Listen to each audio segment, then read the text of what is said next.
que desde o início e até agora, toda a palavra girou em torno ali de Mateus, capítulo 5, 6, 7, por ali. São textos ou trechos da Bíblia que falam acerca de mudanças, não é? Acerca de ensinamentos.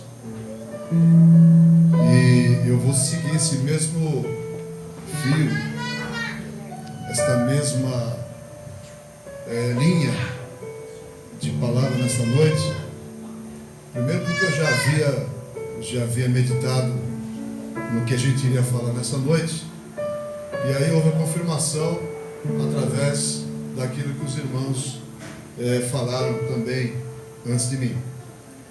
Como nós temos dito com muita ênfase nos últimos tempos, há uma grande necessidade de nós mudarmos a nossa maneira de adorar o Senhor, ou a nossa maneira de praticar aquilo que aprendemos. Nunca se esqueça que o Senhor Jesus, Ele mais ensinou do que curou.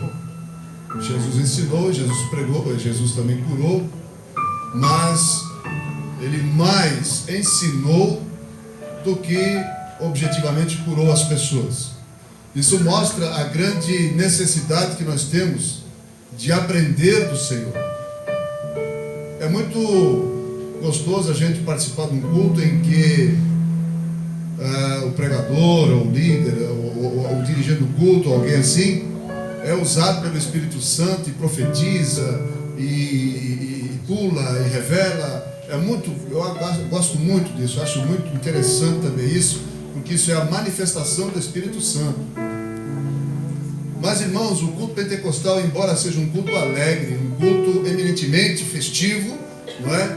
Porque faz alusão à descida do Espírito Santo, precisamos aprender muito da palavra do Senhor, aprendermos para poder viver, aprendermos da palavra do Senhor para poder ensinar também. E o texto que eu quero fazer menção, também ali no capítulo 6, eu quero fazer menção primeiro no capítulo 5, no primeiro versículo, que fala sobre o Sermão da Montanha, né? Eu não vou ler o Sermão da Montanha, nem vou falar sobre o Sermão da Montanha. Eu quero só fazer ênfase no primeiro versículo do capítulo 5 de Mateus, que diz assim, olha, Jesus vendo a multidão, ou seja, havia uma multidão ao redor de Jesus ali. Havia muita gente que estava perto de Jesus, próximo de Jesus, porque precisava alguma coisa de Jesus, coisas que eles talvez não tinham, obviamente não tinham. E eles tinham encontrado alguém que tinha como satisfazer as suas necessidades. Então havia uma multidão ao redor de Jesus. E a palavra diz no versículo do capítulo 5 que Jesus subiu ao monte, a um lugar mais elevado, e assentou-se, como que para ensinar. E aí os discípulos se aproximaram dele. Note uma coisa interessante, havia uma multidão ao redor dele, e quem se aproximou dele foram os discípulos. Obviamente não dá para a multidão toda se aproximar, então se aproximaram os discípulos, aquelas pessoas mais próximas do Senhor, aquelas pessoas que estavam aprendendo para depois ensinar. A multidão estava ali colocada com a sua grande necessidade, e os discípulos estavam próximos dele. Então Jesus ensinava primeiro aos discípulos e depois os discípulos à multidão. E aí tem todo aquele relato do capítulo 5, onde o Senhor fala sobre as bem-aventuranças de uma maneira, diria que didática, ensinando para mostrar aos discípulos que eles iriam ter muitos problemas, que eles iriam ter muitas necessidades, que eles iam ser muitas vezes escorraçados de onde estavam, que iam ser muitas vezes escarnecidos por aquilo que eles haviam de ensinar e de pregar. Estavam ministrando aos seus discípulos as durezas da caminhada, porque servir ao Senhor, conquanto seja algo maravilhoso, algo sublime, existe um peso de responsabilidade e existe também um peso de marginalidade, né? Aquele crente que é muito fiel, que é muito perseverante, ele sofre sim uma marginalização da sociedade, ele sofre um preconceito, não é, da sociedade, porque ele detém, ele conhece, ele sabe a verdade que liberta, a verdade que leva o homem e a mulher para o céu. E esse é um discurso que muita gente não quer ouvir. Obviamente o pecador ou aquelas pessoas que estão no erro não querem ouvir uma verdade, porque incomoda a verdade, não é mesmo? A verdade incomoda. Quando alguém chega para você e fala que você é isso e aquilo, embora esteja com a razão, é uma verdade que incomoda. Você não gosta, eu não gosto, ninguém gosta de ouvir verdades sobre si, mas era necessário naquele momento que os discípulos fossem pregar a verdade para libertar todas aquelas pessoas de tantos problemas que eles tinham e preparar o caminho para a chegada da eternidade, ou para a entrada da eternidade. Eu acredito que por conta disso, por conta da dificuldade que aqueles homens iriam ter, e alguns, embora fossem, todos eles praticamente fossem indoutos, fossem iletrados ou fossem até analfabetos, eles tinham a percepção, né? Eles tinham o entendimento que ali estava acontecendo uma revolução na sua vida, nas suas vidas. Eles estavam compreendendo que eles foram chamados para um trabalho muito grande, um trabalho muito importante, porém muito espinhoso, porém muito trabalhoso. E eu acredito que muitos deles talvez não abraçaram totalmente a causa devido à sua fragilidade humana. E Jesus, sabendo disso, é óbvio que ele sabia de tudo, porque ele é onisciente, ele esforçava aquelas pessoas, ele animava aquelas pessoas, ele fala: não, vamos lá, porque precisa, vocês vão ser vitoriosos. E aí eu chego no versículo, louvado seja Deus, no versículo 17, ou aliás, no 13, no mesmo capítulo 5, Jesus falando para os discípulos: vós sois o sal da terra, e se o sal for insípido, com que se há de salgar? Para nada mais presta, senão para se lançar fora e ser pisado pelos homens. Continua dizendo: vós sois a luz do mundo. Não se pode esconder uma cidade edificada sobre um monte, nem se acende uma candeia e se coloca debaixo do alqueire, mas no velador, e dá luz a todos que estão na casa. Essa palavra que o Senhor estava dando aos discípulos, eu entendo que era uma palavra de ânimo, era uma palavra que estava os exortando a continuar, porque Jesus sabia verdadeiramente que seria uma caminhada muito difícil, que seria uma caminhada muito espinhosa, e que muitos talvez iriam desistir do caminho, como nós mesmos desistimos muitas vezes, quando nós nos tornamos servos do Senhor, aceitamos Jesus, começamos a participar de uma igreja, com aquele amor, com aquele ímpeto todo do novo convertido, aí você quer carregar a igreja nas costas, você quer fazer tudo, porque você vê ali uma coisa fantástica, você vê o mover de Deus na vida das pessoas, mas logo acontece o primeiro problema, e quando acontece o primeiro embate, muitos de nós paramos, muitos de nós desistimos, porque o diabo sabe, conhece a nossa fraqueza, a nossa fragilidade.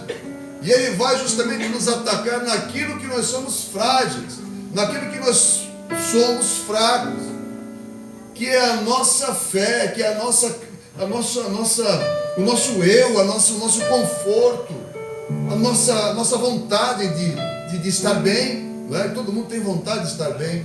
E aí começa a criar dificuldade aqui, dificuldade ali. Aí você já ou perde o emprego, ou você perde as coisas, ou tal. E aí você acaba ficando naquela situação a ponto de dizer: poxa, quando eu era do mundo, eu estava bem. Eu tinha dinheiro, eu tinha emprego, eu tinha tudo. Agora que eu sou servo do Senhor, eu estou nessa pendanga aqui. Isso é um mover do diabo na vida das pessoas, tentando barrar o avanço da igreja. Mas Jesus, ele era enfático em dizer: olha, vós sois o sal da terra. Sal da terra, isso é uma paráfrase, isso é uma alegoria sobre o que é o sal. Significa, irmãos, que nós viemos para dar algum valor, algum sabor, alguma condição para o mundo. Que o sal serve para isso. Você que é cozinheira, você sabe que se a comida não tiver sal, não serve, né? Só serve para jogar fora, não é verdade? A mesma coisa é o discípulo do Senhor. Você foi considerado sal, você foi considerado aquele que vai dar algum sabor, alguma utilidade para a vida das pessoas. Você foi chamado para ensinar que a verdade, para ensinar sobre a palavra de Deus, e isso significa dar alguma qualidade para as pessoas que te cercam, significa dar sabor para as pessoas que te cercam. Então nós temos essa grandiosa responsabilidade de termos sido chamados como discípulos, termos sido ensinados, ministrados como discípulos, porque nós fomos considerados alguém que ia dar valor, ou ia produzir valor para as pessoas, ou seja, nós iríamos ensinar as pessoas o caminho que nós aprendemos a caminhar. Você está acompanhando, está compreendendo?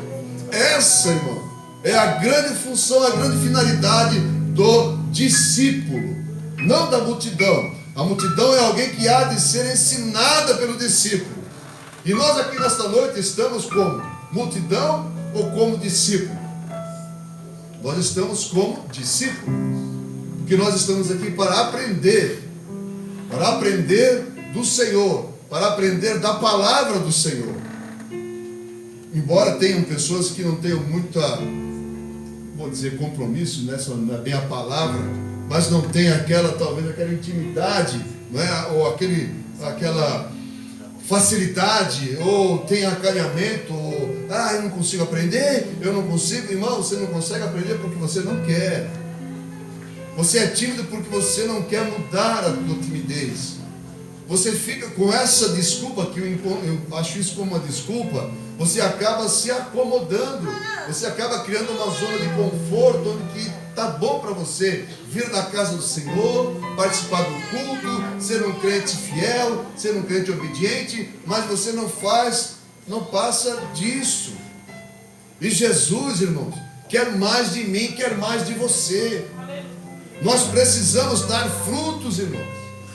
Nós precisamos dar frutos para o Senhor.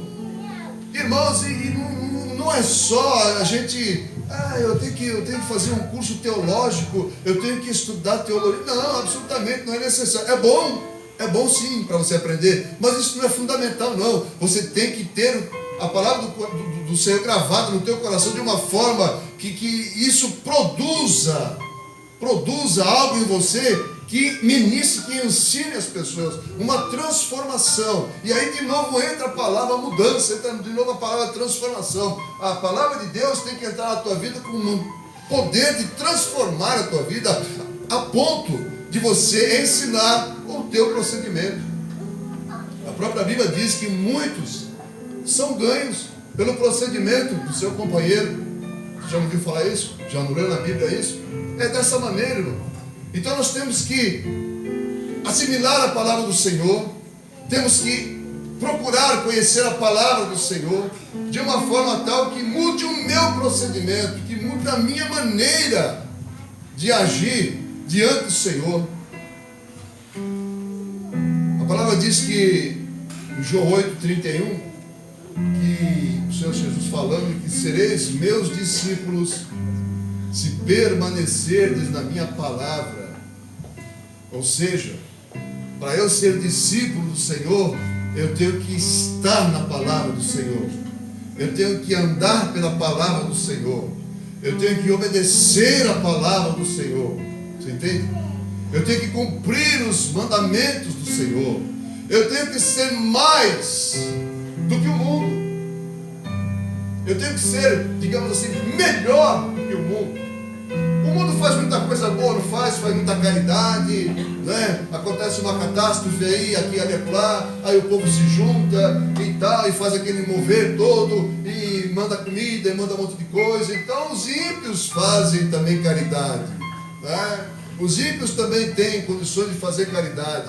Mas, irmão, nós temos que fazer mais do que os ímpios. Eu tenho que fazer o quê, pastor? Tem que dar mais, fazer mais caridade? Não, irmão, você tem que mostrar uma mudança. Você tem que mostrar que você detém, que você sabe o caminho que aquele povo tem que seguir. Essa é a grande mudança na nossa vida. E isso tem que ser feito através de a gente estar, sabe, aprendendo do Senhor. Estar mudando o nosso caráter, mudando a nossa maneira de fazer as coisas. Porque isso é fundamental, irmão, para que a palavra, para que o Evangelho faça ou proporcione uma mudança na nossa vida.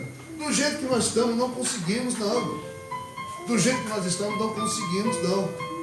Então a mudança parte ou começa quando você se convence que você não tem mais parte com o mundo, que você não tem mais nada a ver com o mundo, que o teu negócio é com o Senhor. Então eu tenho que me separar, tenho que me enfiar dentro de uma redoma de vidro. Não, absolutamente, pelo contrário. Você tem que ser participante da sociedade, você tem que estar no meio da sociedade, você tem que fazer parte das coisas, fazer parte ali, não ser conivente, não ser participante, mas você tem que estar junto e tem que fazer a diferença, mostrar a diferença de quem você é, de como você é. Não como um crente chato, não como um crente penteca que fica aí querendo fazer, não, porque eu sou dono da verdade. Nada disso, é procedimento, irmão.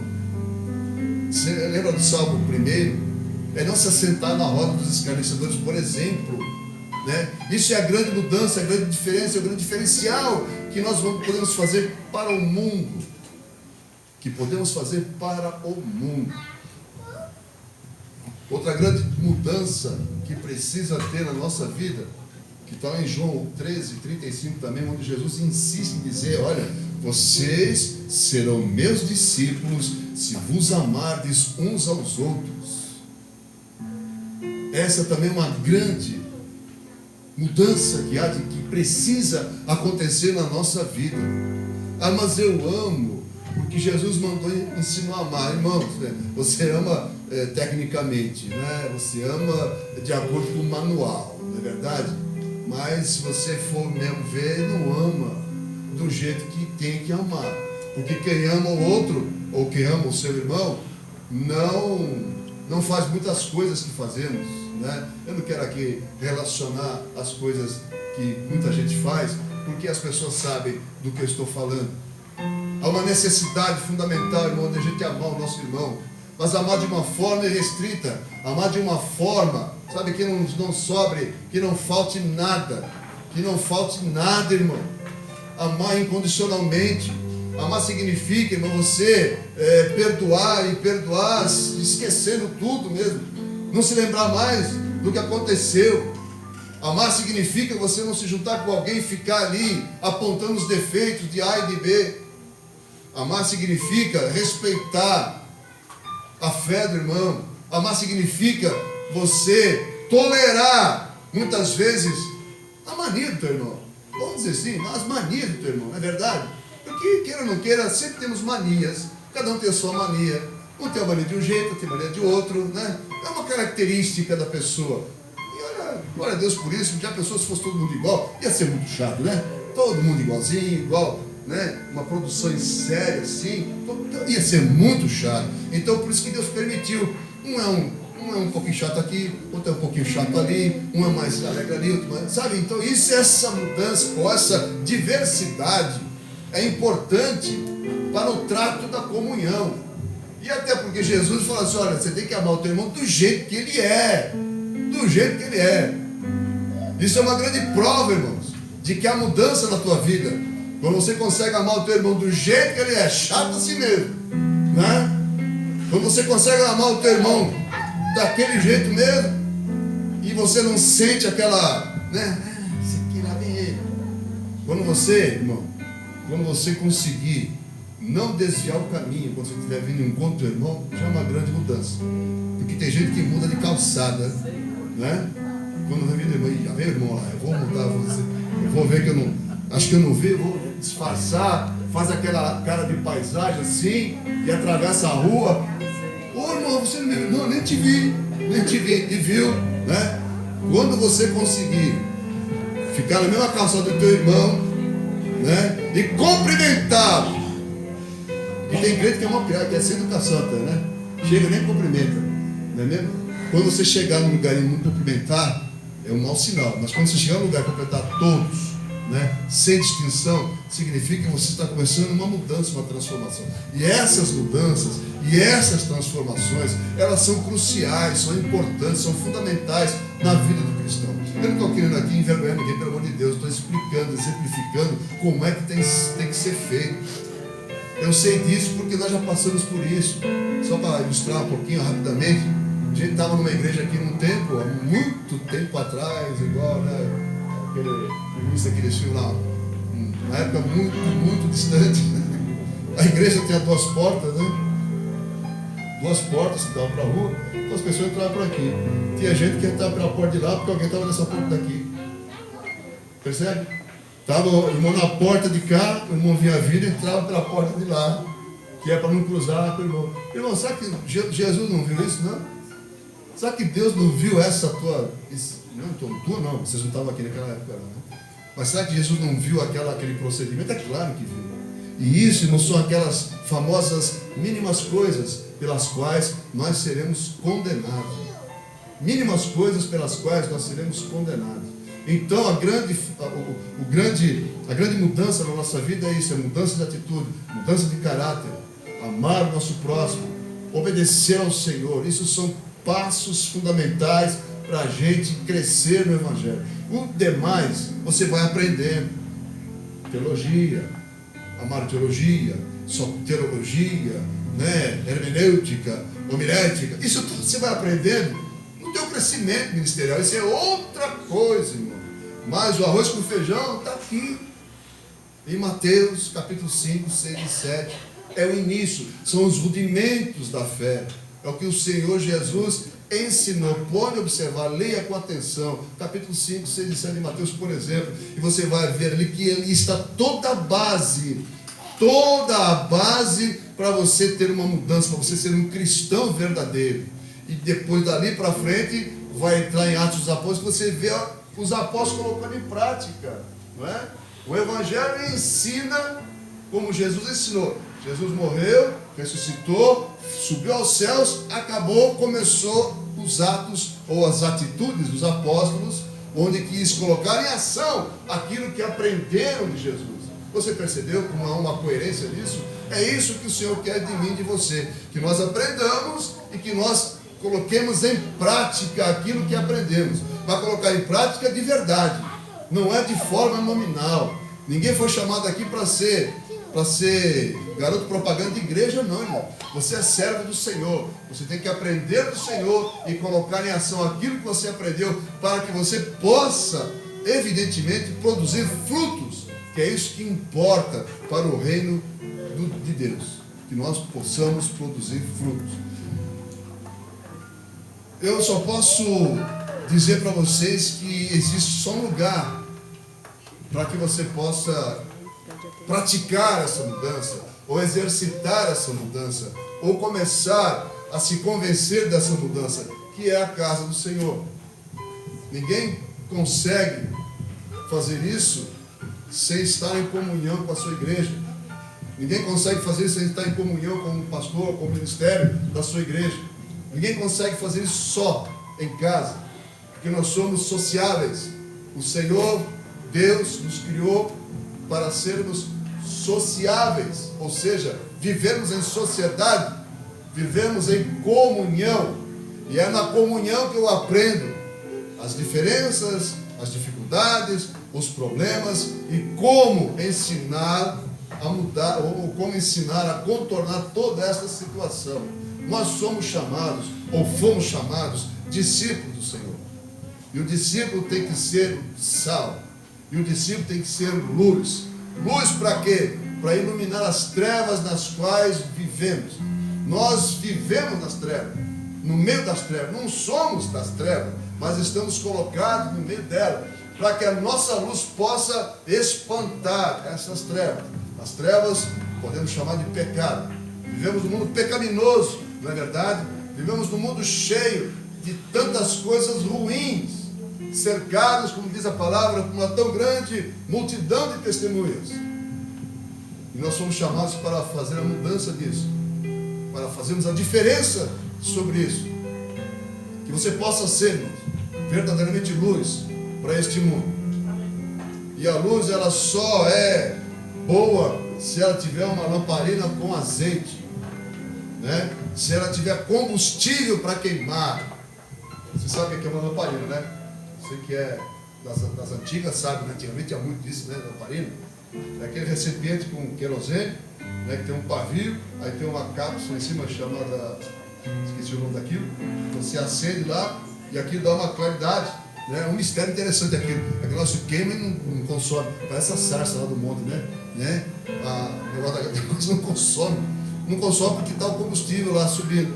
E aquele pavio vai chupando lá o querosene e vai mantendo aquela lâmpada acesa. O que é isso? Trazendo para a nossa prédica aqui, nosso estudo aqui. Nós somos a luz, né? A igreja é a lamparina. A igreja é a estrutura que nos coloca para dar luz. Percebe? Você é aquela cápsula da lamparina que dá luz. A lamparina é a estrutura da igreja. E o combustível, o que é? É a palavra de Deus, né? É a palavra de Deus que nos alimenta, que nos dá aquilo que precisamos para dar luz, para emitir a luz. Isso é fundamental na nossa vida. Você quer ser lamparina? Você quer dar luz? Então esteja na estrutura, esteja na lamparina que é a igreja, esteja mergulhado no combustível que é a palavra do Senhor, que vai te dar aquele vigor, né? Mas uma luz forte, não é essa luz mortiça, quase apagando, uma luz realmente que espanta as trevas. A gente que não me deu muito bem disso não, eu naquele tempo era moleque, já existia a luz elétrica, né? Mas quando a lamparina estava fraca, né, ficava assim uma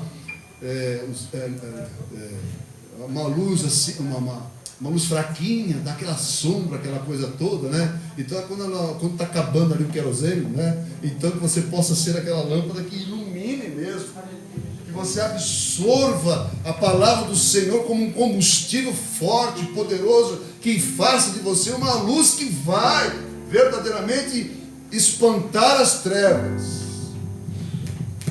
Porque o conceito de trevas, sabe qual é o conceito de treva, né? Treva é a ausência de luz. Onde não tem luz, tem trevas, não é mesmo? Então que você possa ser a luz para espantar as trevas. E quando as trevas estão dispersas, quando elas acabam, as pessoas conseguem observar os obstáculos, né? As pessoas conseguem ver os abismos, porque o povo está em trevas por aí e está toda hora tropeçando e caindo, porque não enxerga, que estão na escuridão. Quando você é luz, você espanta as trevas, não é? Você acaba com as trevas, com a escuridão, e as pessoas enxergam aonde estão andando, enxergam verdadeiramente os obstáculos e não caem. Você entende? A pessoa não vai mais cair no buraco, porque você tirou aquela escuridão e a pessoa viu o caminho direito, viu o caminho certo, e o caminho certo é o Senhor. O caminho certo é aquele ao qual você está caminhando. Então que você possa compreender verdadeiramente a tua grande responsabilidade que você tem neste mundo, de ser alguém que vai realmente fazer a diferença. Então seja luz e seja sal da terra, e vamos fazer uma mudança.